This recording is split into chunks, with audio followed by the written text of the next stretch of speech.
Qué bueno que están aquí. Ven, vamos al mensaje. Póngase en pie en reverencia a la palabra del Señor.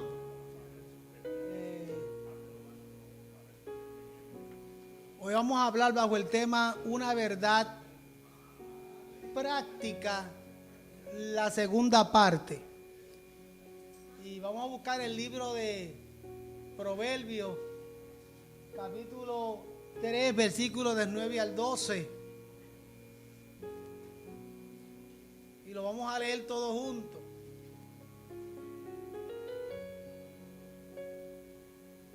Yo no puse en el PowerPoint ni el versículo 7 ni el 8, puse los otros.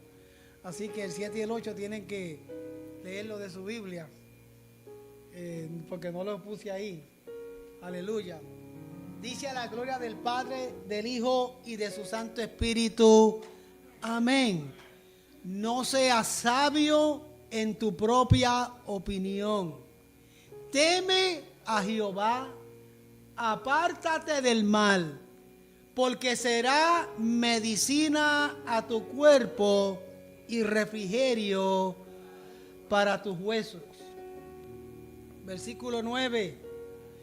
Honra a Jehová con tus bienes y con las primicias de tu fruto, y serán llenos tus graneros, y tus lagares rebosarán de mosto.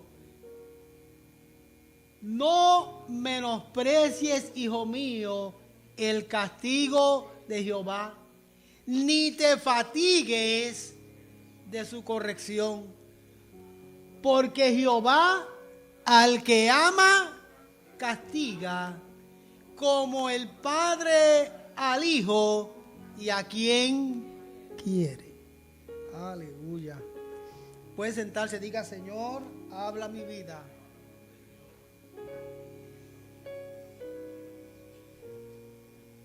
No les voy a poner el bosquejo en el PowerPoint porque si no se entretienen.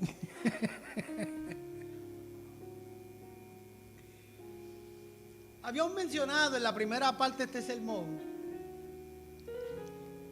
que el propósito del libro de Proverbios es que nosotros podamos tener la capacidad de ver a la gente, a los eventos y a las situaciones de la vida como Dios las ve. ¿Están conmigo? Usted lee el libro de Proverbios y él te da la capacidad de ver la gente, los eventos, las situaciones sociales como él las ve. El libro de Proverbios, escrito por el sabio Salomón, revela la mente de Dios en asuntos altos y sublimes, pero también revela la mente de Dios en situaciones comunes, ordinarias y cotidianas de la vida. Ese es el libro de Proverbios. Usted puede ver ahí claramente la mente de Dios, no solo en asuntos altos y sublimes, sino en situaciones comunes de la vida, en situaciones ordinarias de la vida, en situaciones cotidianas de la vida. Usted puede ver la mente de Dios ahí. Pero tengo que advertirle una vez más, y tiene que tener usted bien claro, que el consejo de Dios duele. Usted tiene que tener claro que la verdad de Dios duele. Usted tiene que tener presente que la advertencia de Dios duele. Que la exhortación duele. Que la amonestación duele.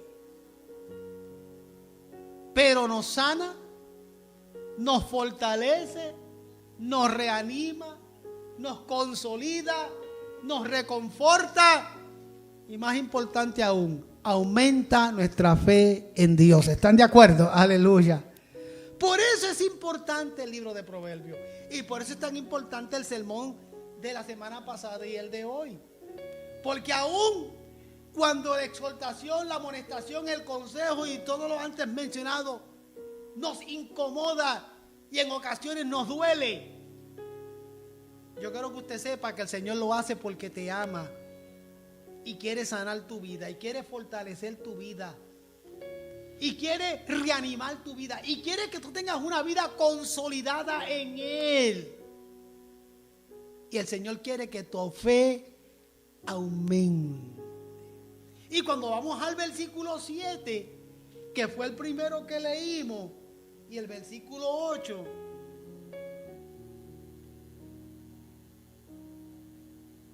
esos dos versículos hablan de cómo yo puedo evitar la enfermedad espiritual. Versículo 7 y versículo 8 hablan de cómo yo puedo evitar la enfermedad espiritual. ¿Las enfermedades se pueden evitar? Sí, yo entiendo que sí.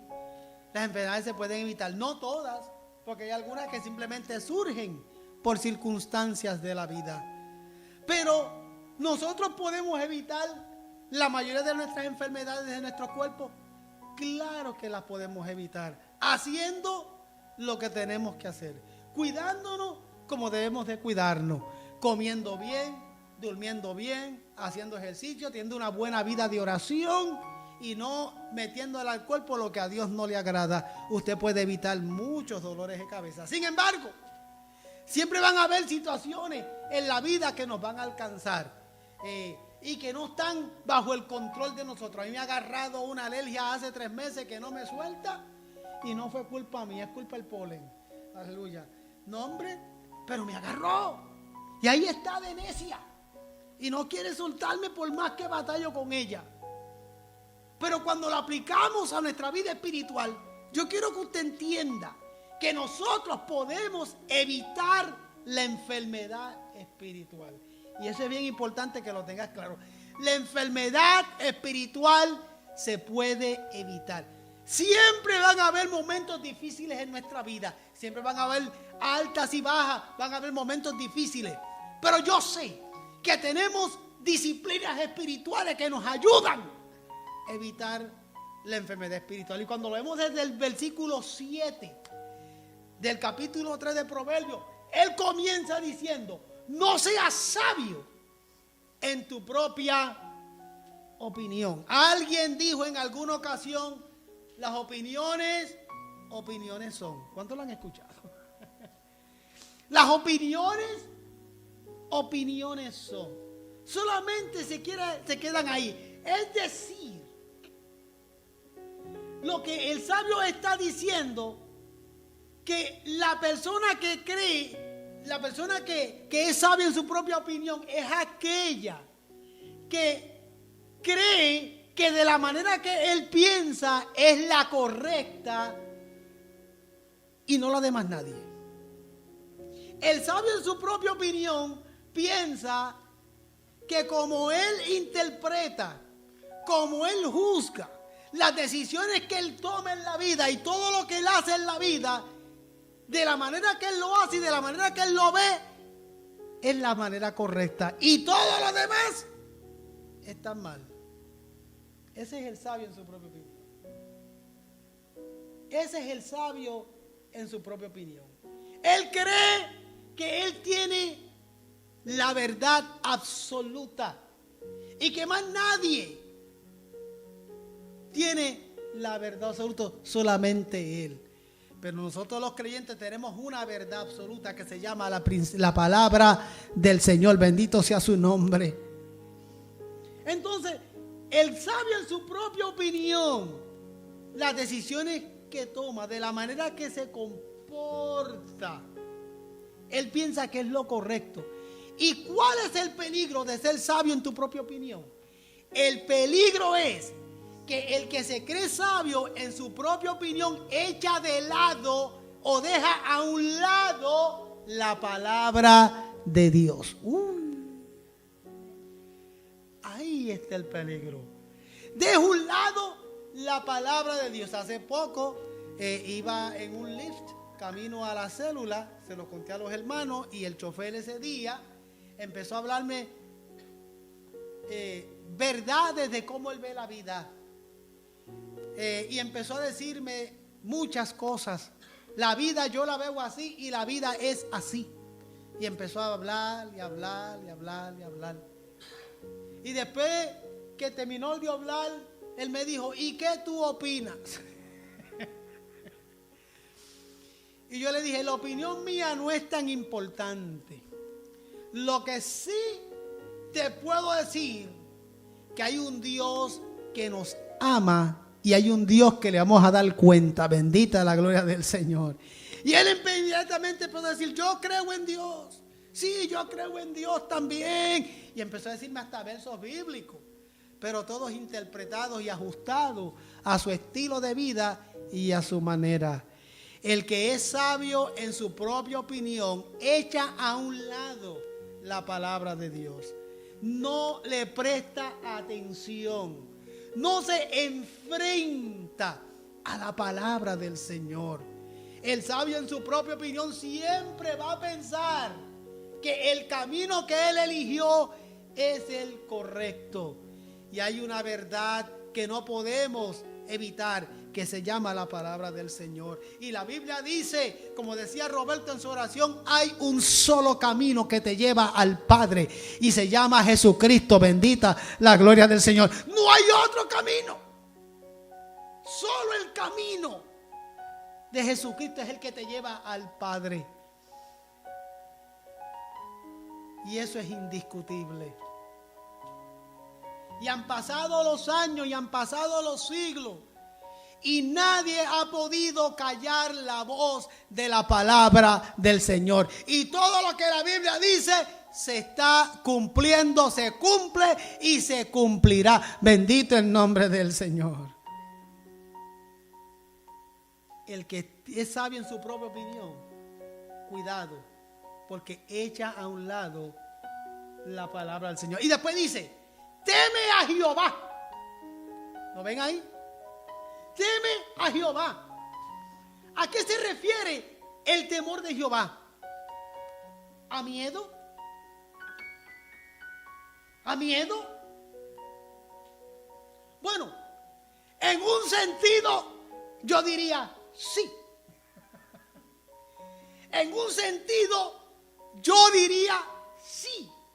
Pero en un sentido más específico, temer a Jehová habla del respeto, del asombro y de la sumisión que usted debe tenerle a Jehová, Dios de los ejércitos. Alabado sea el Señor. Hay quienes le tienen miedo al mundo de las tinieblas. Hay quienes le tienen miedo al diablo. Hay quienes le tienen miedo a cuando eran chamacos al cuco. Aleluya. Hay quienes le tienen miedo hasta a una sombra que ven en la casa de noche. Hay quienes le tienen miedo a todo. Aleluya. Tienen las luces apagadas y se mueve una rama del árbol y la ve por la ventana y se mueve y se asustan y creen que es un espíritu que entró a la casa. Hay gente que le tiene miedo a todo. Más que miedo de tenerle al enemigo y al diablo, tenga cuidado. Tema a Jehová. Porque yo no quiero estar en los zapatos de nadie cuando se enfrente al juicio del Señor, porque daremos cuenta al Señor. Tú quieres evitar la enfermedad espiritual en tu vida, teme al Señor. Aleluya, teme al Señor.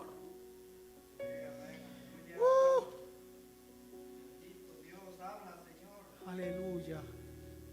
El respeto, el asombro y la sumisión a Dios.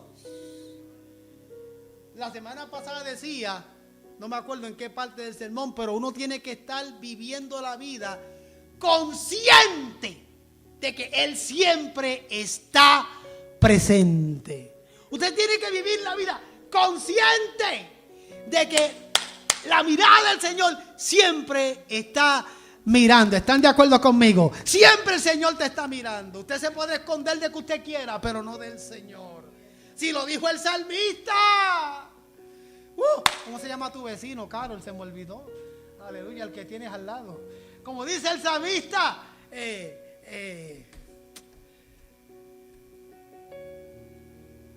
Don Berto. Como dice el salmista, dice claramente: ¿a dónde huiré de tu espíritu? ¿A dónde me puedo esconder de tu presencia? Y dice: si me fuese a los montes, allí tú estás. Si en el Seol hiciese mi estrado, aún allí tú estás.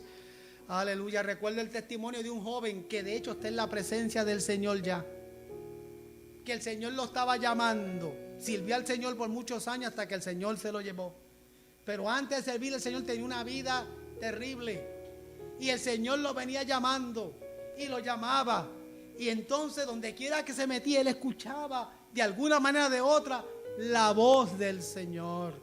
Y él decidió ocultarse de la voz de Dios.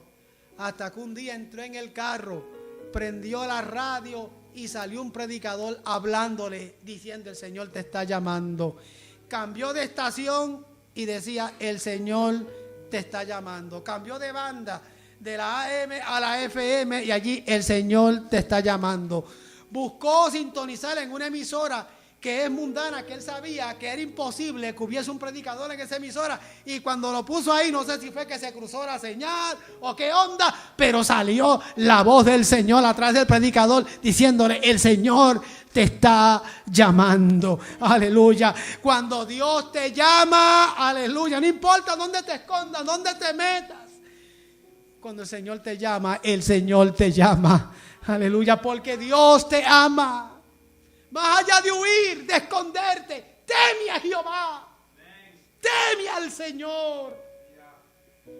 Cuando uno teme al Señor, uno tiene una comprensión correcta de la naturaleza de nuestro Dios. Bendito el nombre del Señor. Cuando usted teme a Dios es porque usted tiene claramente cuál es la naturaleza del Señor. Un Dios omnisciente, omnipresente, omnipotente, todopoderoso, soberano, que todo lo ve, que todo lo sabe, que todo lo conoce y que sobre todo te ama. Bendito el nombre del Señor. Así que es mejor someternos a la voluntad de Dios y no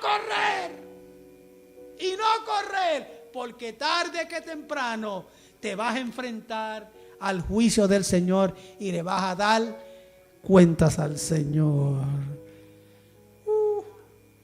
Aleluya. Y dice más, ay, me gusta esa parte, dice: apártate del mal. Apártate del mal. Sacúdate los pies y apártate del mal. Aleluya. Apartarte del mal. Óigame bien. Apartarse del mal es mucho más. Va más allá que el arrepentimiento. Porque usted sabe lo que significa arrepentirse. Arrepentirse es: ojalá y lo que yo hice y lo que yo dije y cómo lo dije y cómo lo hice no hubiese pasado. Eso es arrepentirse. Cometiste un error grave. Y cuando caes en cuenta y te cae el 20 que yo he hecho, uno se arrepiente. Y cuando uno se arrepiente, uno está consciente y uno está deseando que nunca hubiese pasado. Eso es arrepentimiento. Pero apartarse de mal va un poquito más allá de eso. Porque no es simplemente reconocer que eres culpable por algo que hiciste. Apartarse de mal implica volverte a Dios buscando el perdón del Señor. No un arrepentimiento momentáneo, sino que voy un poquito más allá.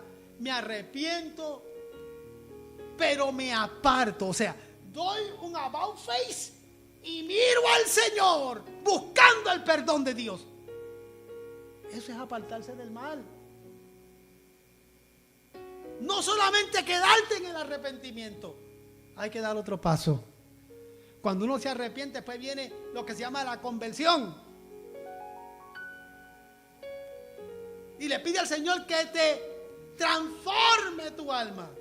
Hoy en día los evangélicos tienen un problema de semántica tremendo. Mira, le voy a explicar. Eso no estaba en el sermón, pero lo voy a decir. Muchos evangélicos, cuando alguien viene a la iglesia por primera vez y da su corazón a Cristo por primera vez, le llaman y dicen, ese se convirtió. Así dicen, ¿verdad? Pero si esa persona por alguna razón se aparta y vuelve a la iglesia por segunda o tercera vez, dice, ese hermano no se convirtió, ese hermano se arrepintió. Como que está la cosa toda arrevesada. No funciona así. Uno siempre tiene que estar arrepentido delante del Señor. Consta, si yo me arrepiento todos los días. Y cuando viene un mal pensamiento que no es de Dios, me arrepiento. Aleluya. ¿Cuántos creyentes posiblemente no dijeron anoche cuando empezaron los ataques a la nación de Israel? Ojalá y bombardeen a todos los iraquíes y los exterminen a todos. Muchos pensaron así. No. El cristiano que vive arrepentido se arrepiente de ese pensamiento y dice, no, Señor, más bien guarda a tu pueblo, detén esa guerra para que reciban la palabra del Señor. Bendito el nombre de Jesús. Uno tiene que vivir en constante arrepentimiento. Pero apartarte del mal es que una vez yo me arrepiento, yo torno mi mirada al Señor buscando el perdón de Dios y no volver atrás.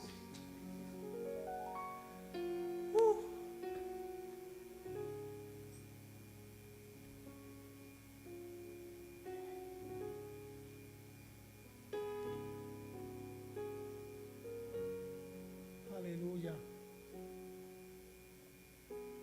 Porque el versículo 8 dice, porque si yo me arrepiento, porque si yo me aparto del mal, ¿qué dice el versículo 8? Porque será medicina a tu cuerpo y refrigerio a tus huesos. ¿Usted sabía que el pecado y la vida de pecado incluso ataca tu salud? ¿Sabías eso? ¿Ustedes no me creen? Sí, ataca tu salud. Tu salud física, tu salud emocional, la ataca. Me cuesta creerlo, pero tengo que aceptar la realidad de que hay muchos, incluso llamados creyentes, en hospitales de psiquiatría.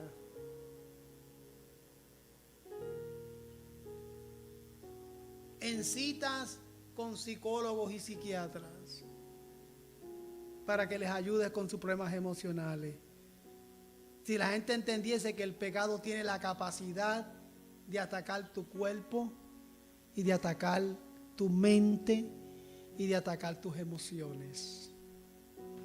Si uno se aparta del mal, dice la Biblia, yo no me lo estoy inventando, lo dice la Biblia, dice, si te apartas del mal, será como medicina para tu cuerpo y refrigerio a tus huesos. Una de las enfermedades más largas y más triste y más dolorosa que puede tener un ser humano se llama la enfermedad de los huesos. A ver cuántos, al igual que el pastor, alguna vez se han roto un hueso en la vida. Habemos más que 2, 3. Los demás nunca se han roto un hueso. El pastor también 4. Si hay un dolor insoportable, se llama el dolor de un hueso roto. Y quienes han tenido un hueso roto le pueden dar testimonio de que es un dolor insoportable. terrible. Y pregúntenme a mí que me he roto casi todos. No creo que tenga uno sano. Por accidentes que he tenido en la vida, me he roto muchos huesos. Y los dolores de huesos son terribles. Y recuerdo que uno de ellos fue cuando me rompí o me fracturé lo que se llama el fémur, el hueso grande o el hueso más grande del cuerpo humano, que es el que está en la pierna. Es el más fuerte y el más grande, y yo me lo fracturé por el mismo medio. Una parte se fue para arriba y otra se fue para abajo, así, en un accidente con un camión. Yo tenía 16 años, me llevaron al hospital, y en esos tiempos, estamos hablando unos cuantos añitos atrás, unas cuantas primaveras atrás,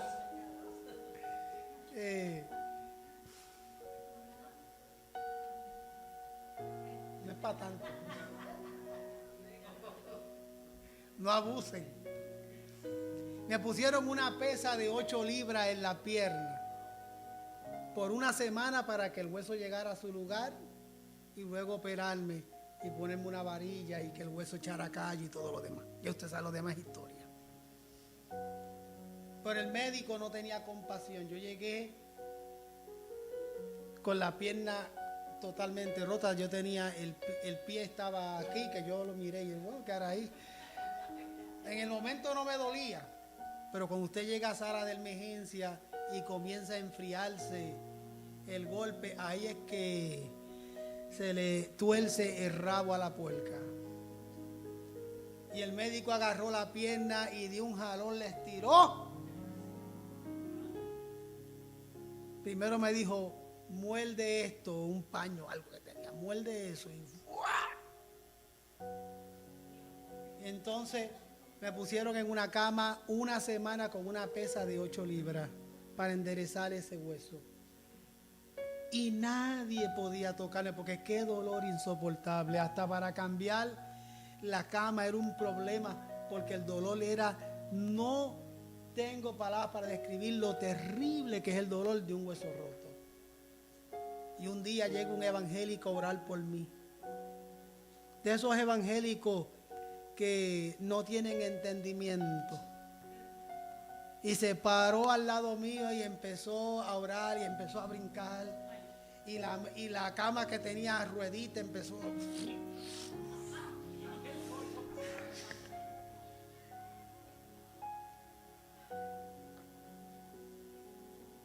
Y yo me puse rojo, me tapé con la sábana y yo, ¿se imaginan? Cuando se fueron le dije a mami que no entre más ningún evangélico a orar por mí.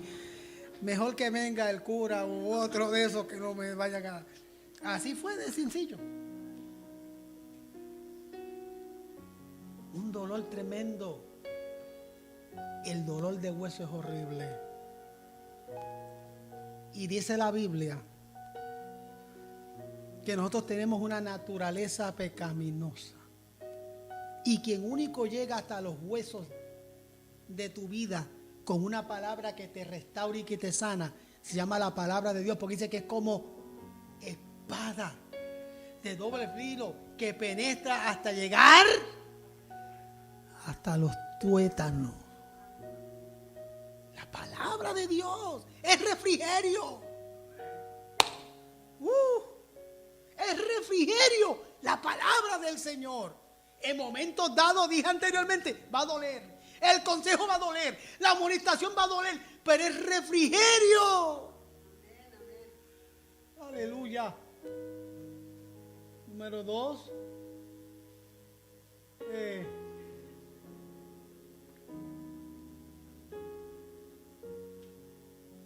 Versículo 9. ¿Cómo yo consigo lo que yo necesito? ¿Cómo? ¿Cómo yo consigo lo que necesito? Fíjense que yo escribí a propósito lo que necesito. versículo 9, dice claramente, hay un mandamiento. A la gente no le gusta ese mandamiento. A la gente, la mayoría han bajado el versículo 9 de Proverbios 3. La han bajado, le han puesto liquid paper al versículo 9 del capítulo 3 de Proverbios. Dice, honra a Jehová con tus bienes.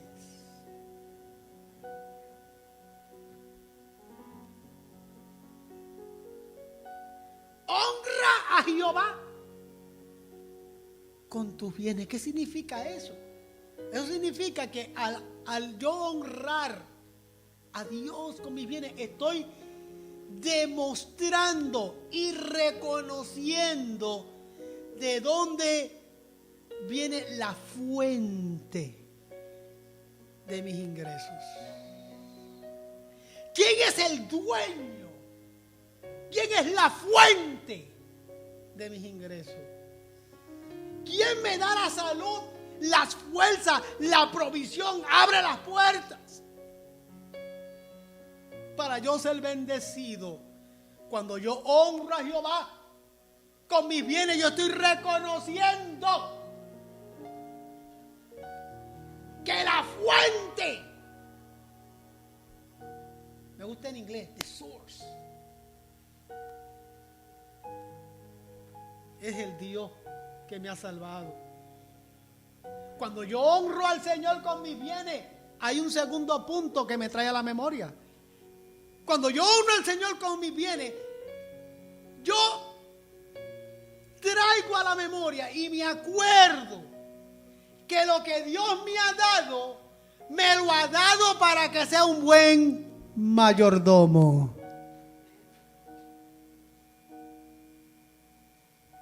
Cuando yo honro al Señor con mis bienes, yo sé de dónde viene la bendición. Y sé que lo que Él me ha dado, yo tengo que ser un buen mayordomo de lo que me ha dado. Pero eso implica todo. Porque nosotros pensamos en los bienes y pensamos rápido en lo solamente en lo material. Es en todo. Tú tienes que ser un buen mayordomo de la disciplina de tus hijos. Tú tienes que ser un buen mayordomo de la unidad de tu familia. Tú tienes que ser un buen mayordomo de lo que Dios te da.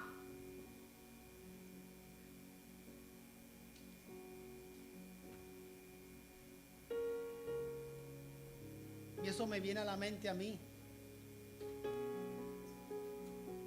¿Se atreve usted a decir, esto no es mío, esto es del Señor? Esto no es mío, esto es del Señor. Lo que Él me ha dado, lo que Él me ha provisto, lo que Él me ha entregado. Y yo tengo que ser un buen mayordomo de eso. Entonces dice, con las primicias de tu fruto. ¿Qué significa primicia? Lo último. Lo primero.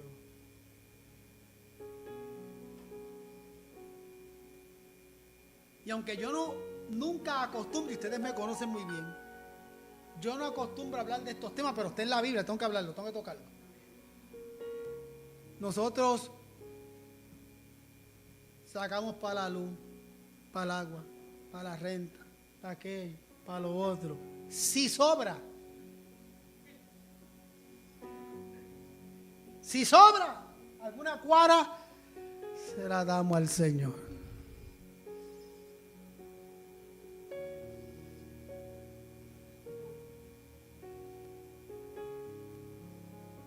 Hay muchos que no les va a gustar lo que yo voy a decir ahora, pero so what, ustedes me conocen. Cuando estoy en el púlpito se me olvida que tengo amigos y hermanos. Y después tenemos el descaro de decirle al tesorero, dame un papelito de lo que yo he dado para desvengárselo al gobierno.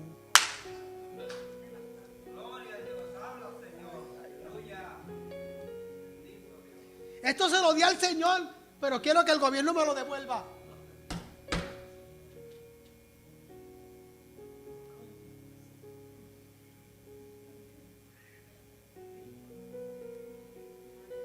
Yo sé que hay muchos que me están viendo en línea que no están de acuerdo conmigo. I'm sorry. Pero esa es la realidad.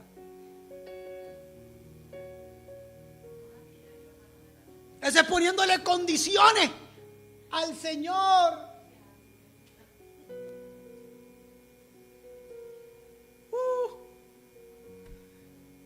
Las primicias significa la primera porción.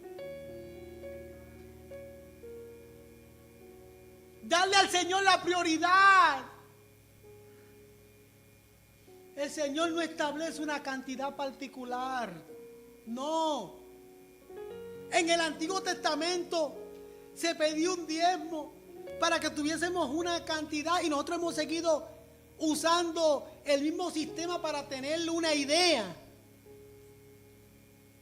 Para que por lo menos sea el mínimo. Pero es conforme Dios ponga en tu corazón que usted honre al Señor de gloria.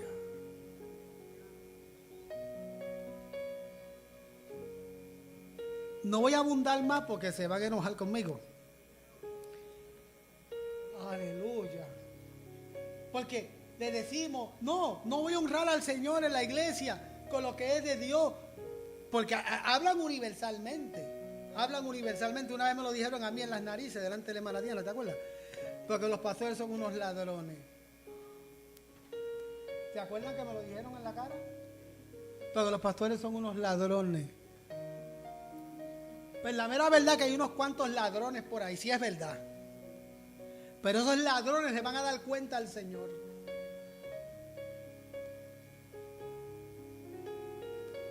Esos le van a dar cuenta a Dios. Pero más te roba el gobierno y tienes que pagar la luz como quiera y las taxas.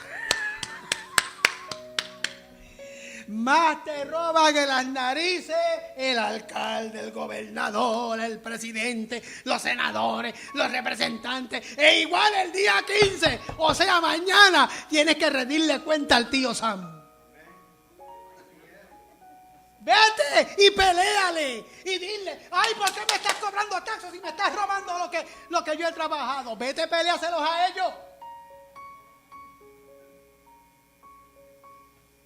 Pero le cuestionamos al Señor.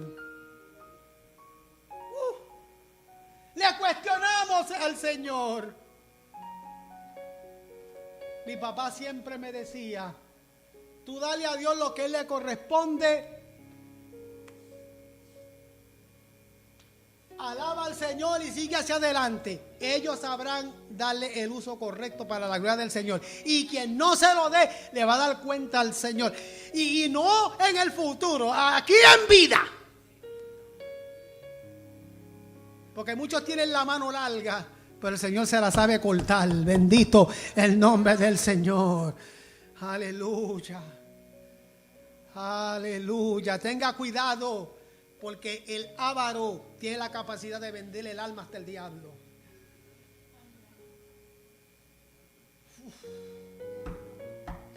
Son palabras duras, pero hay que hablar la palabra del Señor de frente, sin temor, sin miedo, para que la gente entienda que Dios te ama. Si alguien nunca te ha decepcionado, se llama el Señor de la gloria. Y no todos son malos, son más los buenos que los malos. Lo que pasa es que las noticias se encargan de hacer fiesta con el error de uno o de dos, y todos los otros millones de pastores nos vamos entre las patas.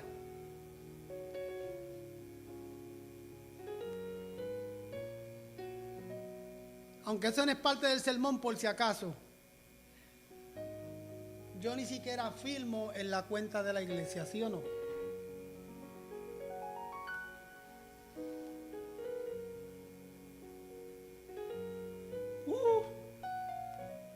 Pero hay una recompensa. Óyame, hay una recompensa. Hay una recompensa. Porque el Señor siempre tiene recompensa para sus hijos. Fíjate. Y serán llenos tus graneros con abundancia. Un granero significa almacén. Y serán llenos con abundancia. O sea, Dios prospera de diferentes maneras. Una se llama conexión. ¿Sabía que Dios prospera a través de la conexión? Sí. El Señor te pone gente en el camino. Te pone gente en el camino que de alguna manera te van a bendecir. En todos los lugares que yo he ido y que yo voy, conozco gente que me aman, que yo los amo y sé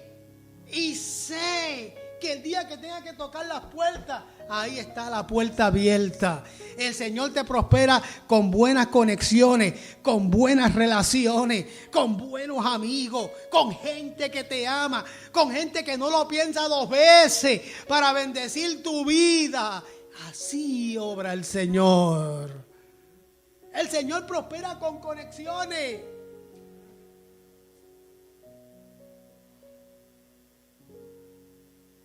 Y el Señor usted puede usar a ti como una conexión. Yo he sido bendición para mucha gente, para la gloria del Señor. Y mucha gente está en el ministerio o en algo porque Dios me usó.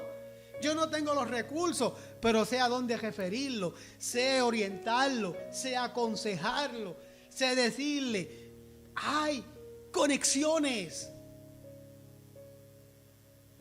El Señor prospera con una conexión sostenida que no se pierde.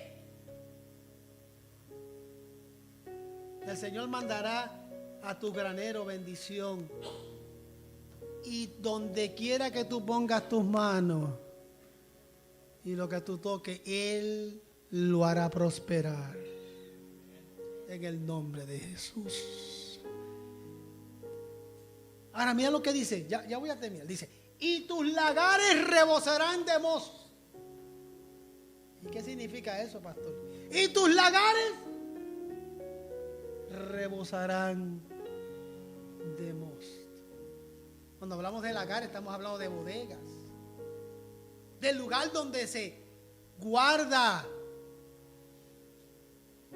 el producto, la materia prima no fermentada para que repose. El mosto habla de el zumo de la uva, pero sin fermentar. Oiga bien lo que voy a enseñar. El mosto significa el zumo de la uva, pero no fermentado. ¿Sabe lo que dice la Biblia en Proverbios 10:22? Que la bendición de Jehová es la que enriquece y no añade tristeza.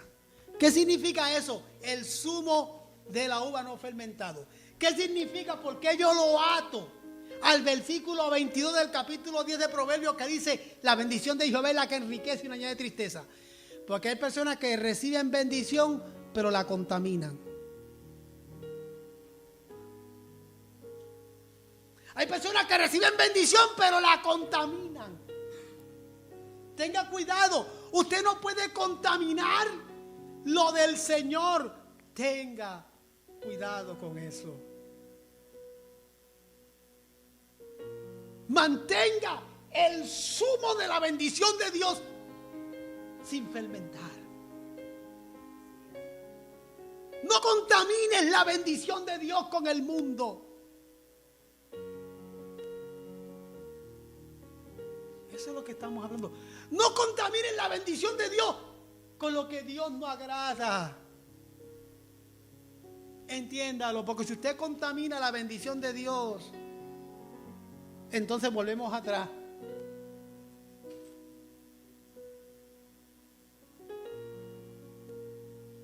La bendición de Dios no se puede contaminar. ¿Me quieren creer cómo es esto? Les voy a contar.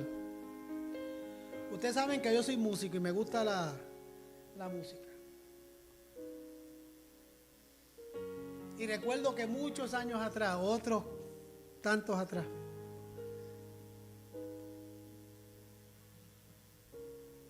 alguien me dijo: necesito un músico para una parranda. Y tanto estuvieron hasta que me convencieron. Y contaminé la bendición de Dios con el mundo. ¿Pero qué me pasó? Soy tan bruto que me llevo para la parranda la guitarra de mi papá.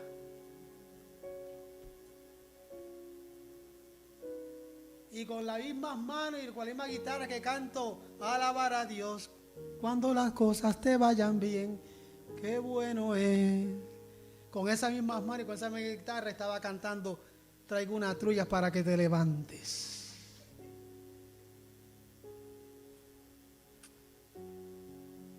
Y cuando terminamos de tocar en aquella trulla, recuesto la guitarra de la pared.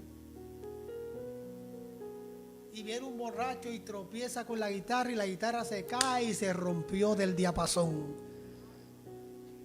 El diapasón es el brazo de la guitarra, el cuerpo lo partió por la mitad.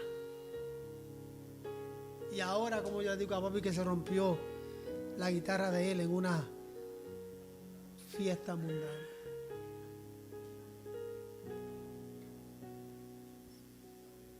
Ya se imaginan cómo me fue, ¿verdad? Me fue en feria.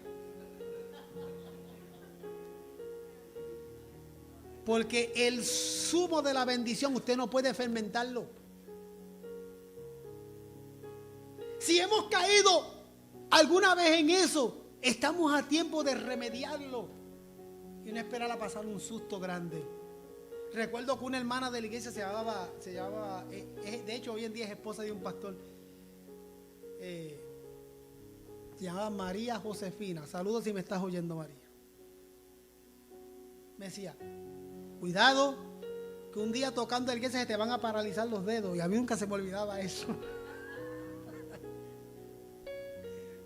Un día te van a paralizar los dedos y nunca se me olvidaba eso. Y si de alguna manera bajo la mano del Señor, hermano, el zumo de la bendición,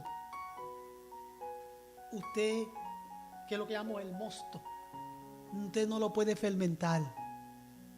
Porque dice ella que la bendición de Jehová es la que enriquece, pero no añade tristeza. Por último, ¿cómo manejo mis dificultades? Vaya al versículo 11. Hay otro mandamiento.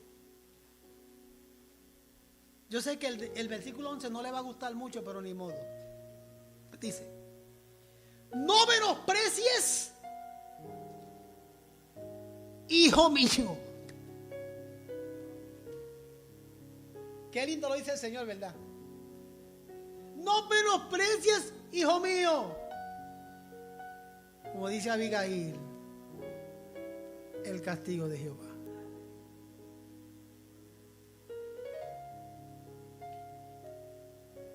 El castigo es una consecuencia, ¿sabía eso? Es una consecuencia por tu desobediencia voluntaria.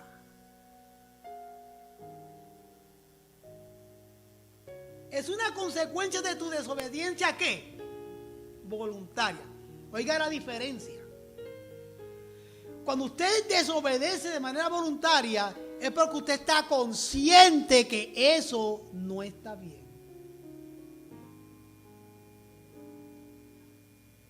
Cuando el Señor dice, no menosprecies el castigo, hijo mío, es porque tú eres hijo del Señor. Es porque tú le sirves al Señor. Es porque el Señor te ama y tú le amas a Él.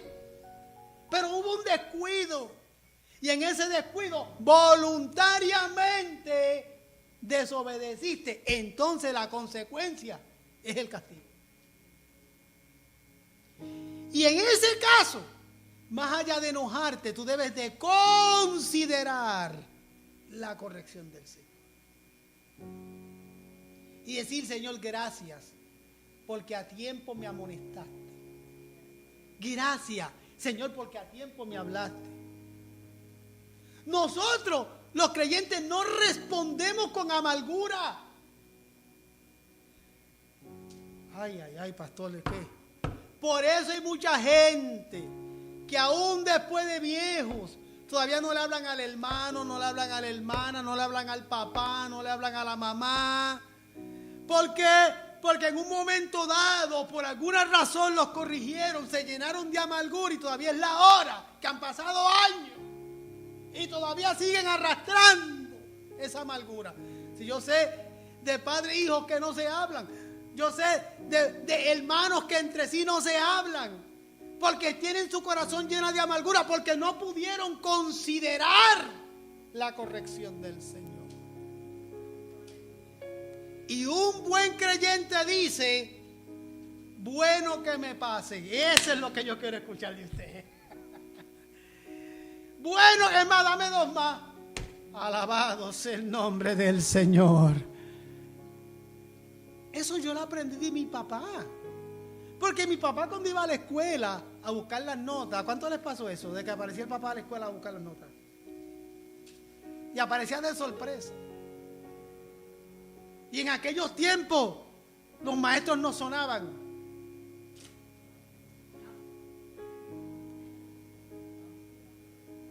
Sí, en aquellos tiempos no sonaban. Pero eran como padres para uno, no era como ahora. Y si una maestra le decía a mi papá: tuve que sonármelo por esto. La pregunta: ¿dónde fue el golpe? Aquí. Ok, cuando llegue a la casa, ahí mismo le voy a dar dos más.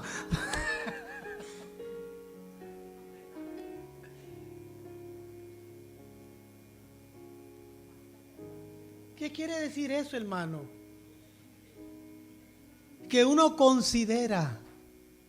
Y yo le doy gracias a Dios porque tuve un papá que me sonó a tiempo. Bastante. Pero si estoy aquí en este púlpito predicando el evangelio, le doy gracias a Dios. Pues si lo considero, le doy gracias a Dios. No, yo no me llené de amargura. Yo no ando arrastrando un coraje en mi vida. Porque una vez me dio un golpe. Porque una vez me dio una regañada. Porque me evitó ir a una actividad. Vas a vivir toda la vida amargado. Se te va a enfermar la vida, el cuerpo, el alma, los huesos. Todo te va a destruir tu vida porque no consideraste la corrección del Señor. ¿Ves? Ese es el mandamiento. Y después dice más: no te fatigues en su corrección. O sea, ¿qué significa no te fatigues en tu corrección? No pierdas tu tiempo tratando de justificar lo injustificable. Si lo hiciste, ya no hay vuelta de hoja. Vamos a remediarlo. Y hay razones. Las razones son estas: porque Jehová al que ama. Si tú no recibes corrección es porque hay desconexión con el Señor. ¿Ves? Porque Jehová al que ama castiga. Porque te está tratando como un hijo. Hebreos 12:6 dice: porque el Señor al que ama disciplina y azota a todo aquel que recibe por hijo. Y dice el versículo 7 de Hebreos 12: si soportáis la disciplina, Dios os trata como a hijos. Porque ¿qué hijo es aquel a quien el Padre no disciplina? Concluyo. Aleluya. Te lo repito otra vez. No es suficiente con leerlo. No es suficiente con escribirlo. No es suficiente con memorizártelo. Lo que tenemos que hacer y lo que debemos de hacer es que ponerlo en práctica. Póngase en pie.